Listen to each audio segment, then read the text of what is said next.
Algunos de ustedes quizá han escuchado entre el 2020 y fines del 2023, marzo del 2020 y diciembre del 2023, por lo menos algunos de estos mensajes de domingo. Algunos lo escucharon todos, otros lo recibieron y no lo escucharon, en fin, lo que siempre pasa. Pero este libro recoge muchos de los mensajes que se hicieron, los empezamos y casi todos fueron desde la iglesia de Colonia Valdense, ¿no? También el consistorio que estaba apoyando esto, como un intento de comunicación. Por eso lo llamamos ahí la introducción, para encontrarnos cuando no era posible. De alguna manera había que comunicarse. Y lo curioso fue que despertó fue como un gancho que pescó mucho. Vieron que a veces todos hemos hecho cosas y hemos hecho propuestas que nos parecieron que estaban bárbaras y resulta que nos prendieron. Y algunas otras sorprendentemente tuvieron más difusión de lo que uno pensaba. Eso creo que nos ocurre a todos. Por eso no hay que... Dicen que la persona exitosa es la que fracasa 99 veces, pero lo intenta 100. Entonces, bueno, de los 99 fracasos nadie se acuerda, y sí se acuerda de la... Y esto, bueno, fue porque de alguna manera estableció una sintonía con la gente que se volvió, no digo que se volvió viral, pero hubo gente que elaboró su lista, por ejemplo, de difusión. Había una persona en Colonia Valdense que me dice: yo tengo 45 personas, ella lo recibía en la mañana del domingo y a las 8 de la mañana. Eso fue así, matemático. Y ahí yo escribía el texto basado digamos, tomando como referencia uno de los textos bíblicos sugeridos para el domingo. Mayormente los evangelios, el texto del evangelio, pero también hay algunos del Antiguo Testamento o de algunas de las cartas también, o de Hechos de los Apóstoles también hay en Pentecostés, casi obligatorio. Pero después lo escribía en relación a una anécdota, o siempre basándome en una especie de una anécdota personal o que alguien me hubiera contado, y tratando de vincular esto con el texto bíblico. Y se produjo una ida y vuelta muy interesante, porque después, en la mañana, a las 8 de la mañana, salía el mensaje. Después iba recibiendo las respuestas. Bueno, yo tenía el culto, generalmente a las 10 de la mañana, por ahí a las 12 venía y me sentaba en la computadora, voy a comer, y contestaba cantidad de mensajes, porque por ahí la gente decía: a mí me pasó tal cosa, tal otra, en relación a la anécdota que había contado. Agregaba, también recordaba algo que le había pasado. Hay muchas vinculadas a la vida del campo. Yo nací en el campo, ¿no? Me crié en el campo. Después, bueno, tuve la oportunidad de vivir en varios lugares, en ciudades como en Buenos Aires, en Montevideo, digo, en la otra vida, no ahora, en Paysandú. ¿Cómo es eso de la otra vida? Porque no, en la otra vida, digo, en la vida anterior, en el siglo pasado, viví en Montevideo. No me refiero a esta etapa de la vida. Oh, ¿qué dice? Adelante. Y entonces, bueno, después, en un determinado momento, o mientras se iba desarrollando esto, mucha gente empezó a decirme: bueno, ¿por qué no haces una publicación? Porque esto no puede quedar así, digamos, desparramado por ahí. Y bueno, de tal manera me insistieron hasta que me convencieron. En el trabajo ese para los mensajes de los domingos, bueno, la mecánica de todas las semanas era leer el texto del Evangelio ya el domingo anterior, cuál va para el domingo siguiente, y ahí dejarlo descansar, consultarlo con la almohada. A veces pasaba una almohada, 2 almohadas, 3 almohadas, y la idea no venía. A veces el lunes de tarde ya lo tenía escrito, y otras veces se llegaba el viernes y bueno, entraba un poco la desesperación. Ahí lo grababa, se lo paso a Marley, que anda más en el mundo de la música, y entonces buscaba alguna música que pudiera acompañar el texto. Lo hizo con mucha exigencia porque el asunto era no repetir ninguno, y durante 4 años, después al final algunos se repitieron, pero no mucho, conseguir música adecuada durante 4 años, todos los domingos distinta, no es sencillo. Pero yo creo que además de un trabajo que fue engorroso, también le dio algunas posibilidades. Sufrió, como decimos ahí en la introducción, sufrió una cantidad de versiones inescuchables, pero que no hubo más remedio que escucharlas para descartarlas. Porque bueno, Internet, en la viña de Internet hay de todo. Y así como encontró todo eso, encontró alguna joyita muy interesante, que incluso llegó al coro. Le decía ahí mientras escribía la presentación ya para entregar el libro a la imprenta, escuchaba el coro de la iglesia valdense de Cosmopolita cantando en Italia una canción que había surgido de la búsqueda de Marley para estos mensajes. Así que, y la otra pata era Matías Long en valdense, que era el que me hacía el armado, ¿no? Yo le mandaba mi texto grabado, la música, y él lo hizo siempre y con mucha delicadeza. Además, eso uno lo nota cuando la persona tiene cierta sensibilidad para decir, bueno, ¿en qué momento engancho la música no es decir, bueno, pongo 10 segundos de música y le pego el texto hablado? Eso lleva otro trabajo que quien sabe escucharlo lo percibe. Además, bueno, cantidad de anécdotas, porque Matías es un tipo joven, entonces yo sabía que los domingos de mañana con Matías seguramente no contaba. Es decir, la cosa tenía que estar armada el sábado, porque si no, ahí también hay alguien en la puerta.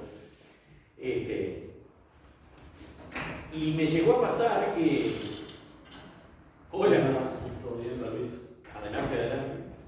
Me llegó a pasar que un domingo, bueno, yo miré ya sábado de la noche, además era muy prolijo. Yo sabía que si un día no podía, él me iba a avisar. Entonces, pero igual, cuando llegaba a las 8, las 9 de la noche del sábado y no estaba el mensaje hecho,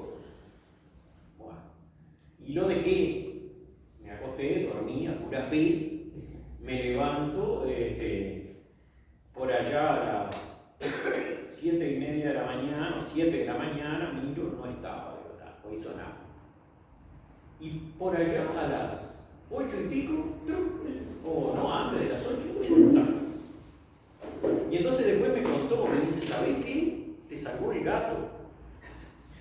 Porque yo llegué anoche, me dijo esto, lo hice como a la 1 de la mañana, lo hice, le di apreté, digamos, la teclita para que el mensaje fuera, pero no me fijé que no había salido. Y quedó ahí, trancado. Pero el gato tuvo el buen tino de despertarlo a las 7:30 de la mañana, no sé si para entrar o para salir, y entonces pasó por el teléfono y lo bichó. Y vio que no estaba salido, lo apretó y llegó. Casualidad, dirá uno, o como dice René Kruger, una frase que le repito siempre, cuando Dios quiere pasar desapercibido se disfraza de casualidad. Y bueno, por algo ocurrió que el mensaje estaba ahí. Bueno, y como ese, otros tantos. Y después tengo que nombrar una cuarta persona, cuando ya no con los mensajes, sino con el libro, el diseño de tapa, que es de Ana Paula. La verdad que me llevó 2 diseños ahí y a mí me gustaban los dos y no sabía por cuál decidirme. Entonces empecé a consulté personas de diferentes edades y digo, a ver, entre estos dos. Votación. Y fue unánime, todo el mundo dijo que. Y bueno, lo tengo por ahí, no se lo voy a pasar ahora, pero fue un audio que me mandó un amigo, pero valdría la pena escucharlo por la expresión que le da un amigo que tengo en Florida, que estudiamos juntos en el IPA, profesorado de literatura. Es un tipo que vive entre libros, que le interesa el tema también de la presentación. Y bueno, y se lo mandé por correo, y entonces cuando lo abre, me manda un audio y me dice, mirá, no lo leí, no lo abrí, pero el diseño espectacular. Digo, pero fino, ¿no? Yo te lo mandé a Gonzalo al audio. Dijo, la verdad, genial. Yo no le había preguntado nada, no tenía por qué decirme nada, así que bueno, también gracias a Ana Paula, que bueno, así que acá está mi nombre solamente, pero hay un montón de gente detrás de esto. Y bueno, y la gente que a uno le da el material, la materia prima, ¿no? Porque bueno, uno va recogiendo de aquí, de allá, de donde ha vivido, todo lo que la gente enseña sin tener intenciones de enseñar, ¿no? Enseña porque así es la vida, y bueno, y el asunto es que uno tenga la capacidad, la disposición a aprender. Seguramente hay muchas enseñanzas que se nos pasan por arriba. Y el título, alguien me dijo,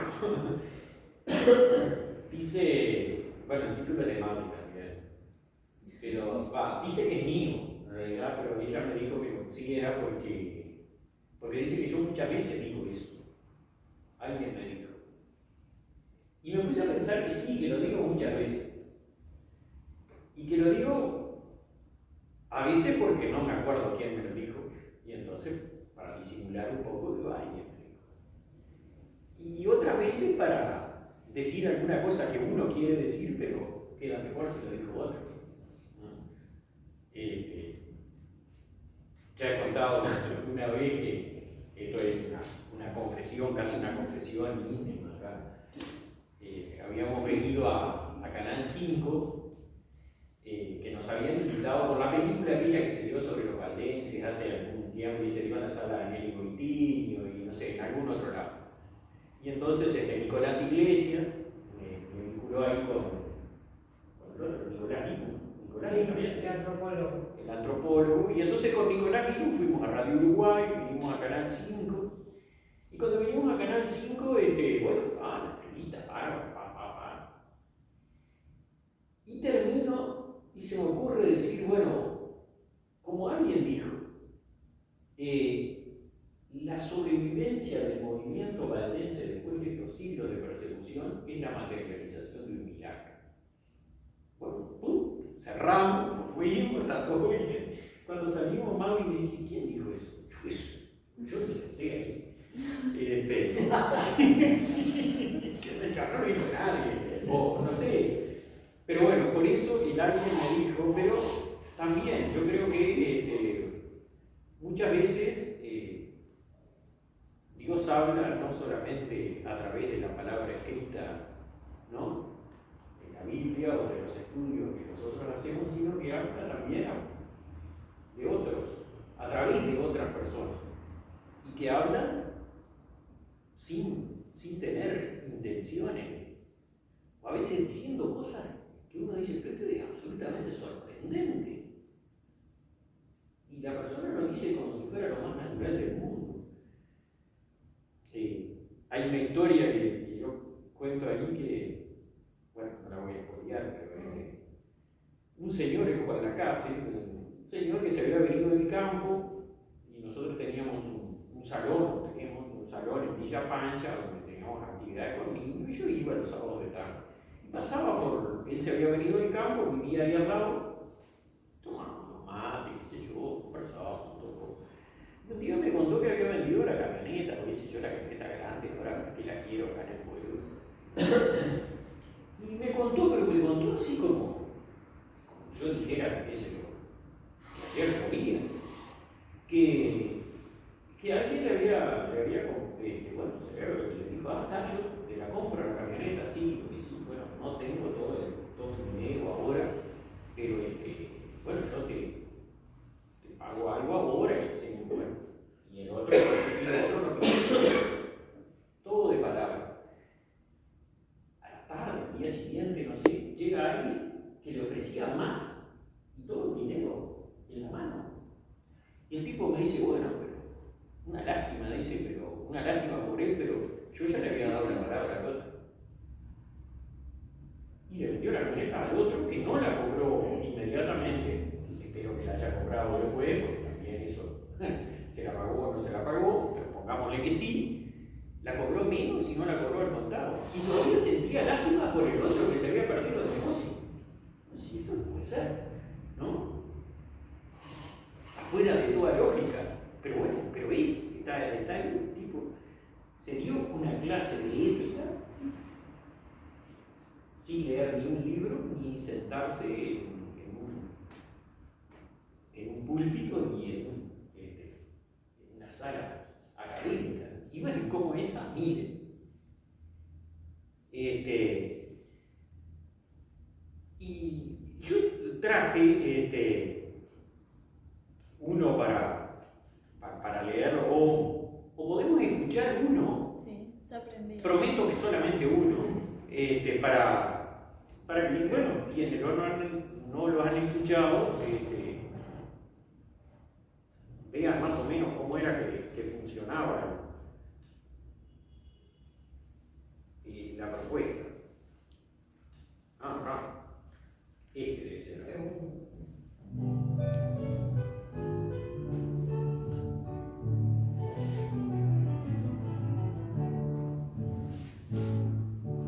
Crecí en el campo entre historias de granos de cebada comparables a un paquete de tabaco, manzanas con espigas que daban a la cintura y tallos que había que cortar con rozador, o más modernamente con motosierra.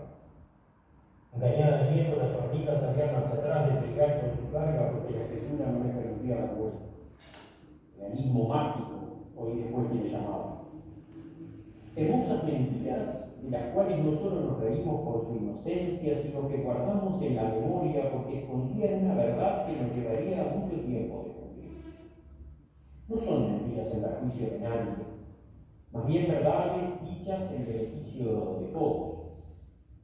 La exageración a menudo expresa la dimensión de la gratitud por la cosecha milagrosa, paga de un trabajo hecho con esfuerzo, pero no solo resultado de él. En las clases de idioma español aprendí que la hipérbole es un recurso expresivo de un inmenso valor pedagógico, mucho más que una exageración pensada para hacer reír, sorprender o generar un.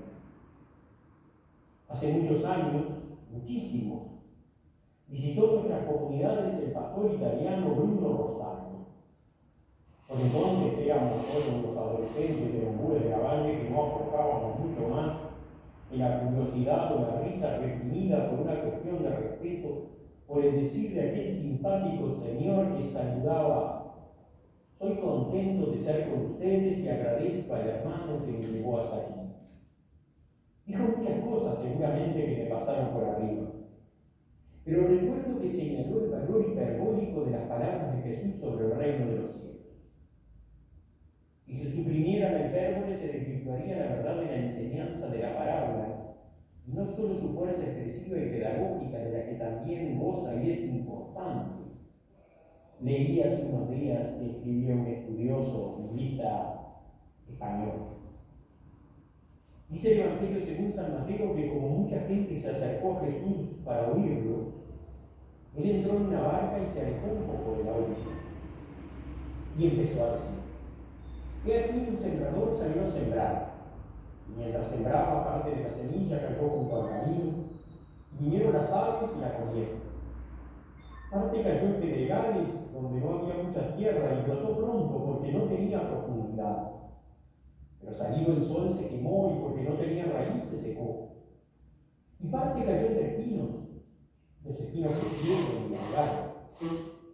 Pero parte cayó en buena tierra y dio fruto, para 100, para 60, y para 30 por uno. Quien tenga oídos para oír, que oiga. El pastor Restaño hizo un cálculo que no puedo reproducir, pero sí recuerdo que dijo que ese rinde era una exageración, un imposible que da a la palabra su verdadera dimensión. Reafirmó el valor expresivo y pedagógico de la hipérbole, como decía este estudioso español. Cuando somos capaces de ser tierra fértil que recibe las semillas del Evangelio, el rendimiento, la riqueza de vida y fruto escapa a lo que en nuestra humana pequeñez tenemos como posible. El asunto es ser tierra fértil. El asunto es que seamos tierra fértil. Samba de grano de trigo, mañana yo No sé quién es que canta. no le tengo miedo al surco, Porque hay mucho canto católico acá. Sí, esta es. no le tengo miedo al surco, Sí. algún día he de brotar. Fue un mensaje de la Iglesia Evangélica Valdense de Colonia Valdense. Y eso era.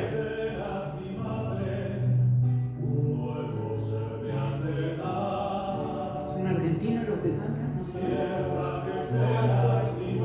Porque hay una página, ¿no? Canto católico. Sí, para ser chilena.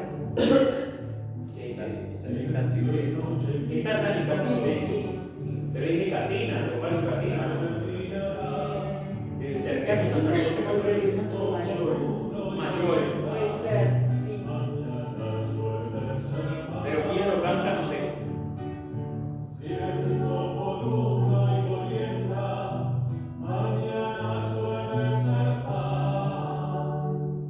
Y eso se ve que le gustó a Matías porque lo dejó. Había otro que lo cortamos enseguida. Muy linda. Está muy linda, sí. Además, bueno, si uno se pone después a ver el enganche que hace, está muy bien cuando baja la voz. Y Virginia, que es la secretaria ya de la Iglesia de Valdense, que es la que dice esto fue un mensaje de la Iglesia Evangélica Valdense. Porque cuando lo empezamos a mandar, yo empecé a mandar y así nomás. Y de fragmento, una persona que yo no se lo había mandado, me llega un día y me dice: ¿quién sos vos? Me dice: yo recibí esto porque me lo pasó no sé quién.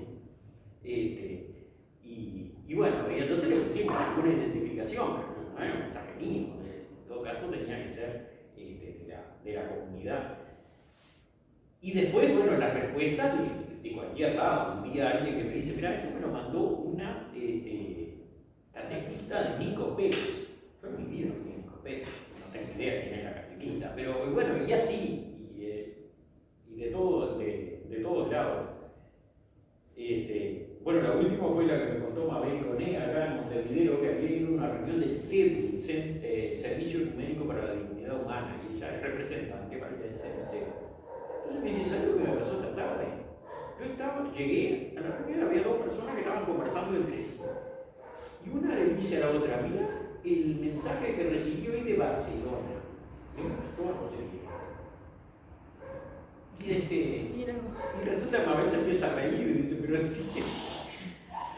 Bueno, las redes para mal muchas veces y para bien, otras tantas, tienen esto. Eso tal vez quiera decir, que el libro pronto tiene que pasar a las redes. No sé. Es decir, que tal vez la gente incluso quiera comprarlo más porque el libro circula y de esa circulación habrá quienes quieran tenerlo.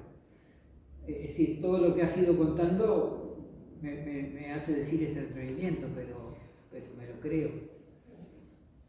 Sí, bueno, claro, yo no soy de digamos, he tenido que habituarme a esto de las redes, pero no nací con eso, ¿no? Entonces, bueno, uno piensa en el libro, en la librería, en el estante. Hoy también las cosas circulan por otro lado.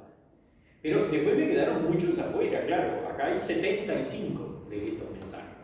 Pero si ustedes sacan la cuenta, en 4 años Claro. hay más domingos. ¿Y elegiste tú? ¿Eh? ¿Tuviste que elegir vos? Claro. mismo? Sí, sí, además no quise, por ejemplo, no tiene prólogo, porque no quise ponerle el compromiso a alguien de tener que hacer un prólogo. Si yo le pido a alguno de ustedes que me escriba el prólogo del libro, y seguramente nadie va a decir, mirá, esto me parece horrible, sino que va a decir, no, va a decir algo elogioso. Entonces, bueno, es poner a alguien que tal en un compromiso. Pero encontré dentro de los que no publiqué acá, que era cercano a Navidad, 18 de diciembre, y el texto es Mateo 1, que son los nombres de Jesús. Entonces me empecé a acordar, en el Liceo Departamental de Colonia conocí a Obdulio Jacinto Varela. No era el negro Pepe, era un alumno de tercer año cuando yo estaba en sexto. Y es cierto, alguien me dijo, sí, yo lo conozco. Chiquito, flaquito, y le gustaba mucho más la música y el teatro que el fútbol. Algunos años después, en Montevideo, tuve como compañero de clase por algún tiempo a Fidel Castro. Tímido, muy callado y barbilambino. Distinto fue el caso del padre Jesús, un sacerdote paraguayo con el que cultivamos cierta amistad en Paysandú. Me contó que había nacido un 25 de diciembre. Sospecho que estuvo más cerca de cumplir las expectativas de quienes lo nombraron. ¿Por qué llevamos el nombre por el que se nos conoce? ¿Con qué criterio elegimos el de nuestros hijos, o a veces con un poco más de intromisión sugerimos el de algún sobrino o hijo de un amigo? Algo de nosotros proyectamos en aquellas personas a quienes nos corresponde nombrar. Poner nombre a alguien, incluso a algo, es de alguna manera volverlo nuestra propiedad. En 100 años de soledad, García Márquez encuentra el hecho una funcionalidad muy práctica. El mundo era tan reciente que muchas cosas no tenían nombre y para mencionarlas había que señalarlas con el dedo. El segundo relato de la creación en el libro de Génesis va más allá y dice que Dios formó de la tierra a los animales y se los llevó al ser humano para que le pusiera nombre. Y éste le puso nombre a los animales domésticos, a los salvajes y a las aves. El gesto se corresponde con la orden de cuidar y gobernar aquella creación en la que el ser humano fue puesto como responsable. Llevar un nombre es mucho más que un derecho humano reconocido, es ser depositario muchas veces de una historia, de expectativas, de frustraciones, de deseos que proyectamos sobre aquello que nombramos. En el relato del nacimiento de Jesús, Mateo dice que todo sucedió para que se cumpliera lo que el Señor había dicho por medio del profeta Isaías. La Virgen quedará encinta, tendrá un hijo al que pondrán por nombre Emmanuel. José despertó del sueño del cual Dios le habló, tomó a María por esposa y a ella dio a luz un hijo que le puso por nombre Jesús. Los dos nombres tienen un significado muy claro. Emmanuel, Dios con nosotros; Jesús es Salvador, o Dios es salvación. No es capricho de José, no es antojo de Isaías. Ellos no proyectan sus deseos, sus gustos o sus frustraciones, obedecen el llamado de Dios, que es muy distinto. José tiene que contradecir su propósito inicial de abandonar a María, hacerlo en silencio para no difamarla, pero en definitiva, su primer impulso fue huir, escapar al llamado y a la responsabilidad. Pero tiene José la humildad de escuchar el llamado de Dios a través de ese sueño por encima de sus propósitos. Cuando estos no coinciden con la vocación de Dios, es a esa vocación que presta oído. Emmanuel, Jesús, es Dios que pone estos nombres.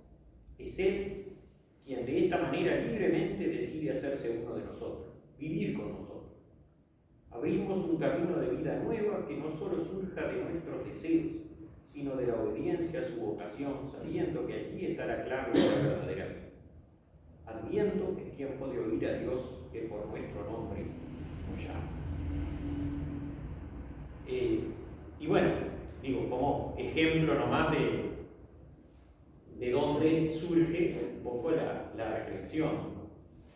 Otro día, que ahora me venía acordando sobre los nombres, venía sentado 3:30, creo. Y al lado, en el asiento, venía alguien con los auriculares puestos. Y se ve que una llamada por teléfono. Y uno cuando va con los auriculares puestos mirando el celular, no está acá, está en otro mundo. Entonces el tipo dice: Óscar, ¿cómo te va? Y yo me pegué un salto y lo miré así. Y cruzamos la mirada durante, no sé, 5 segundos, hasta que nos dimos cuenta que en realidad volvió cada uno a su lugar y no nos dijimos nada. ¿No? Bueno, entonces lo tomé un poco para el gancho de que Jesús llama a sus ovejas por su nombre y las ovejas lo conocen. Despegarse del nombre de uno es lo más difícil que hay, ¿no? García Márquez también cuenta que en un libro que se llama Miguel Litín, clandestino en Chile, un director de teatro, Miguel Litín, estaba exiliado en la época de la dictadura de Pinochet y vuelve a Chile, clandestino, visita a su madre diciéndole que es un amigo de su hijo que está exiliado en Suecia y que le trae saludos, una carta, no sé qué más. La madre no lo conoce. Y dice que, entonces, García Márquez cuenta lo que Miguel Vitín le dijo de el entrenamiento que había tenido que hacer para adoptar una nueva identidad, con psicólogo. Y una de las cosas más difíciles era despegarse de su nombre. ¿Cómo hacer si va por la calle y oye Miguel? No darse vuelta, ¿no? Es decir, yo me llamo ahora de tal manera. El nombre es una cosa que está metido, es parte de uno, ¿no? No es solamente una etiqueta que se pone ahí. Es muy interesante eso. Entonces, cuando Jesús dice, bueno, la llamo por su nombre, sí, lo conozco verdaderamente. En la Biblia, esto de decir, bueno, Dios le dio al ser humano la posibilidad de ponerle nombre a los animales. Bueno, son tu responsabilidad, ¿no? No es solamente para no tener que señalar las cosas con el dedo, como dice García Márquez en 100 años de soledad. Es decir, a partir de esas pequeñas cosas, ¿no? Como dice Serrat. Así que bueno, es no es ninguna exégesis, digamos, muy sorprendente, ni por ahí que haya descubierto cosas, otras nuevas tablas de Qumran, cosas por el estilo. Simplemente, bueno, en un tono más bien pastoral, en el verdadero sentido de la palabra, y bueno, yo creo que lo que Jesús hace, de alguna manera, no es que esté comparando nada, es sacar la sabiduría de esas cosas sencillas, ¿no? Un sembrador sale a sembrar. ¿Quién no vio a un sembrador sembrando en esa época? O las parábolas tienen todos esos ejemplos muy sencillos, y bueno, y en esa sencillez está la presencia del reino de Dios. Esto de las exageraciones a mí me encanta, ¿no? Lo que llamamos mentiras, ahora en estos últimos tiempos me ha dado por dar de vuelta este asunto de la mentira y la verdad, ¿no?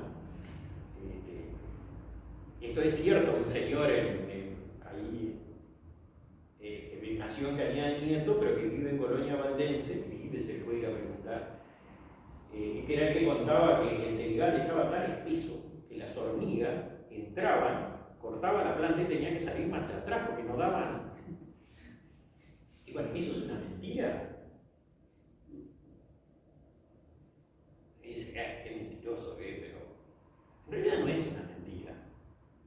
No está dicha en perjuicio de nadie. No está dicha ni siquiera para que la crean.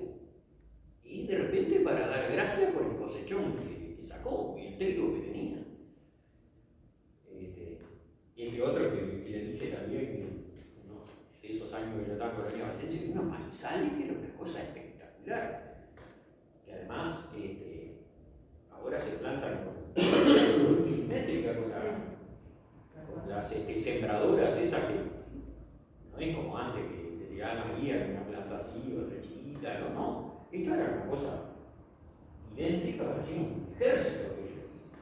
Y entonces me dijo, no, 7 años las vamos a tener que cortar con motosierra. Segundo, que va a cortar el maíz con Y bueno, él estaba contentísimo del maíz que tenía. Ninguno de nosotros lo va a tratar de mentiroso. Y me acuerdo de eso, de Bruno Rostaño, que decía en las palabras de Jesús, ese valor hiperbólico, ¿no? Esa exageración. Y el biblista español que cito ahí, que dice eso, que si le quitamos ese valor hiperbólico, la parábola pierde mucho, es Juan Mateo, no así del Evangelio según San Mateo. Y bueno, y esas mentiras son, cuando hemos estado en el campo, esas vienen sobre todo del mundo del campo. En Arroyo Negro, yo iba un sábado al mes a esa comunidad en Arroyo Negro que queda a 70 kilómetros de Paysandú, en el medio del campo. Eso sí, en el medio del campo. De los montes. Y del monte. Y los sábados de noche se juntaban ahí en el almacén del Chimango Planchón. La gente que venía, yo qué sé, bueno, el sábado de noche que hace, y bueno, vamos al Chimango y ahí nos encontramos con otro y algunos tomaban mate, además varones y mujeres, eso era muy lindo también. Yo decía, acá viene un tipo como Joseca, se sienta con una libretita ahí y saca un libro esa noche, porque las cosas que uno puede llegar a escuchar ahí están fantásticas, y dicha con esa naturalidad, y bueno, es el corazón de la verdad, ¿no? No es una mentira con la cual uno se beneficie. Ahora con este escándalo de las horas extras en la Intendencia de Artigas, ¿no? Uno se iba a pensar que el día tendría que tener 28 horas para que esta gente trabajara más. Y me acordé que mi padre siempre contaba de alguien allá en Ombur que decía, no, yo trabajo las 24 horas del día y de noche también. Claro, pero eso no era una mentira. Él no ganaba nada con eso, no estafaba a nadie, no reclamaba ninguna hora extra, era simplemente, bueno, en todo caso, pavonearse un poco de los trabajadores que eran, ¿no? Y se pasaba de rosca. La cosa se transforma en mentira cuando se vuelve un engaño y cuando se vuelve un aprovechamiento de los demás. Por eso que el mandamiento diga, no dirás mentiras en perjuicio de nadie, me parece muy importante ese en perjuicio de nadie. Pero bueno, más o menos eso, tampoco los quiero aburrir. Y bueno, también el asunto es comentar, charlar, preguntar. Si no se podría. Diría que es una figura estilística esta exageración. Es una hipérbole. La hipérbole es justamente eso, la exageración, pero con un sentido expresivo.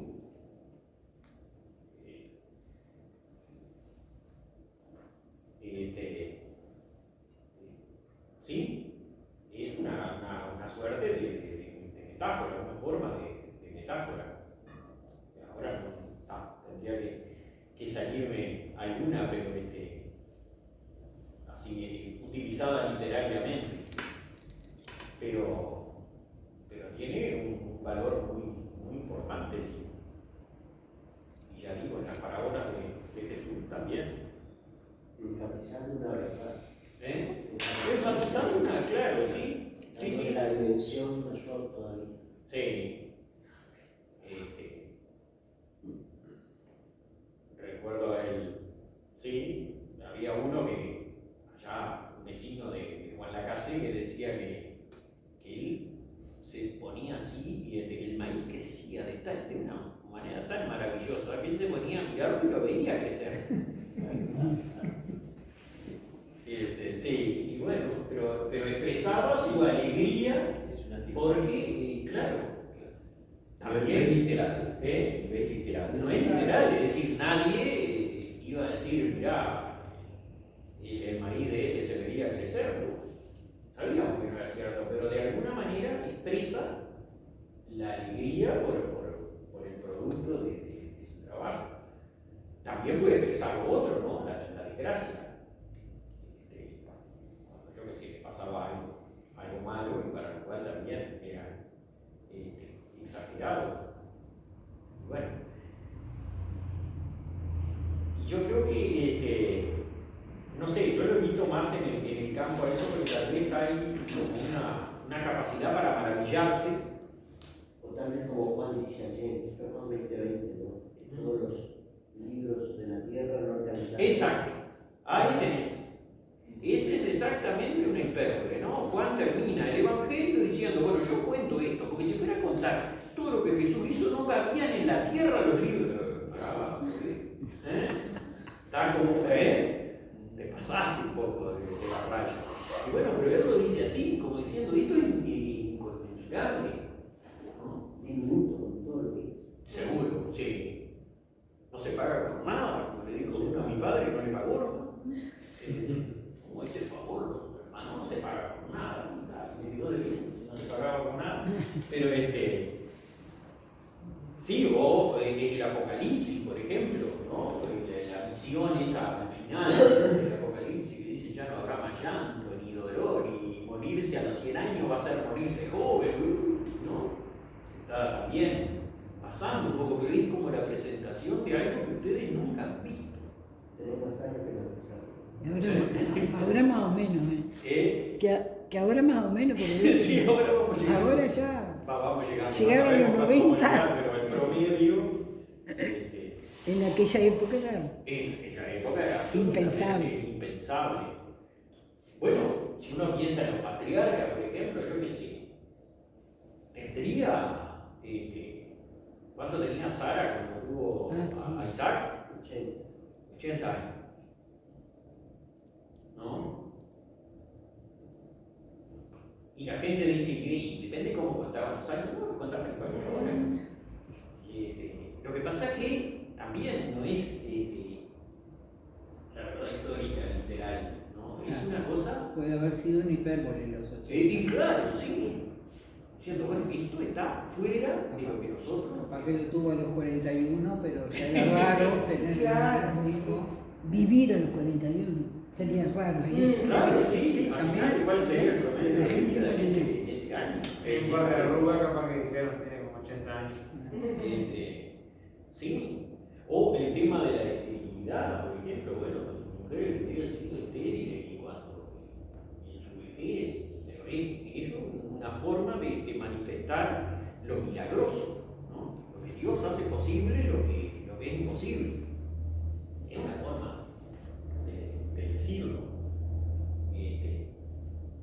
Por eso, sí, uno de los peores males que se le hace a la lectura bíblica es la lectura literal. Porque en algunos casos tomamos el pelo. Yo le decía a los gurises en el liceo, cuando dábamos en Nueva Palmira en quinto, bueno, Frank, la Biblia, y bueno, leíamos generalmente los relatos de la creación clásicos. Entonces la pregunta de los gurises era, ¿para usted esto es cierto o un golazo? La cosa tiene que ser clara. ¿Para usted esto es cierto o un golazo?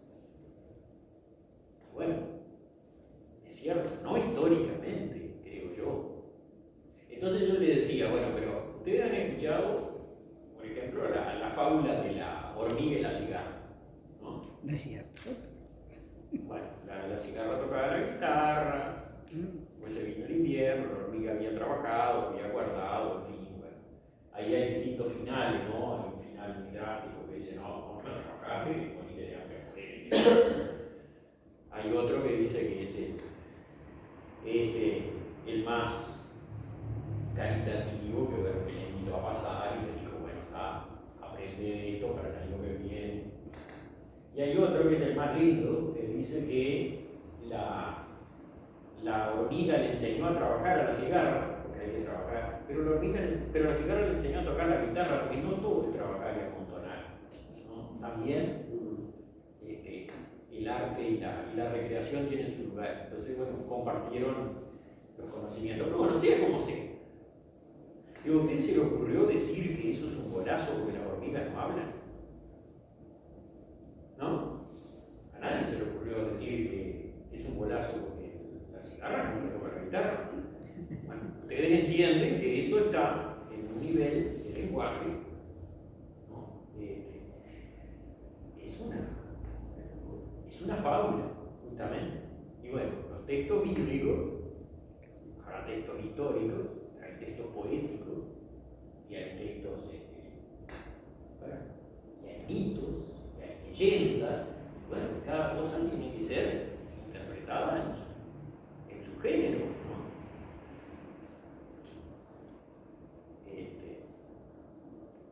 En fin. Así que por ahí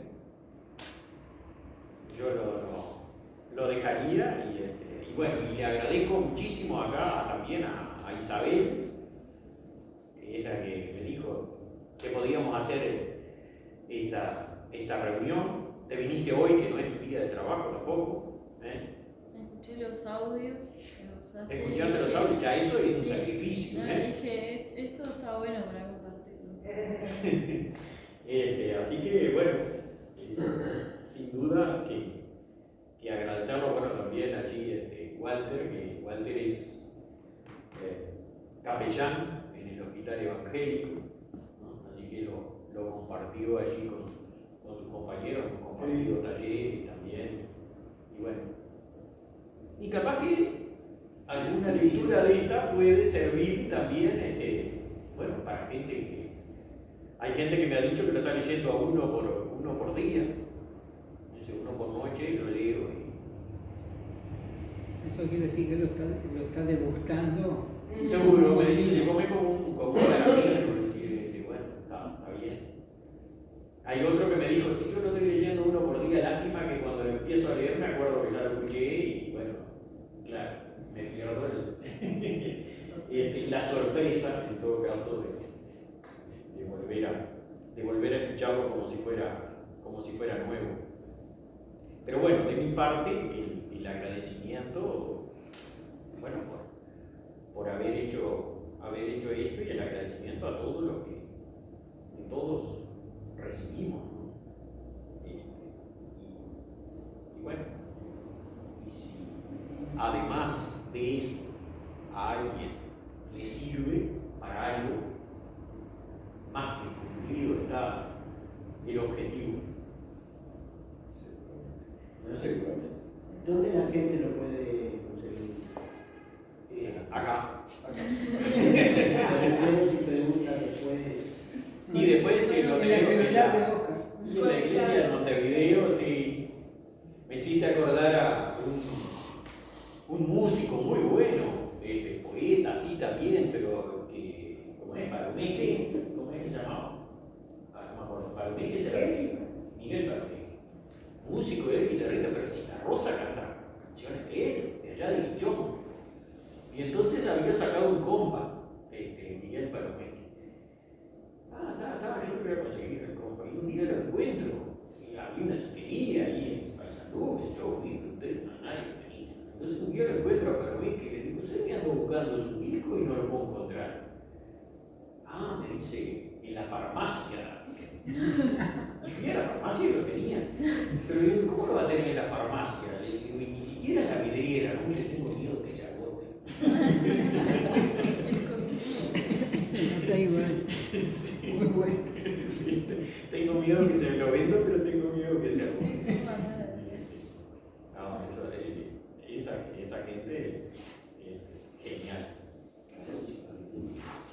Muy bien. Bueno, muchas gracias a ustedes por el.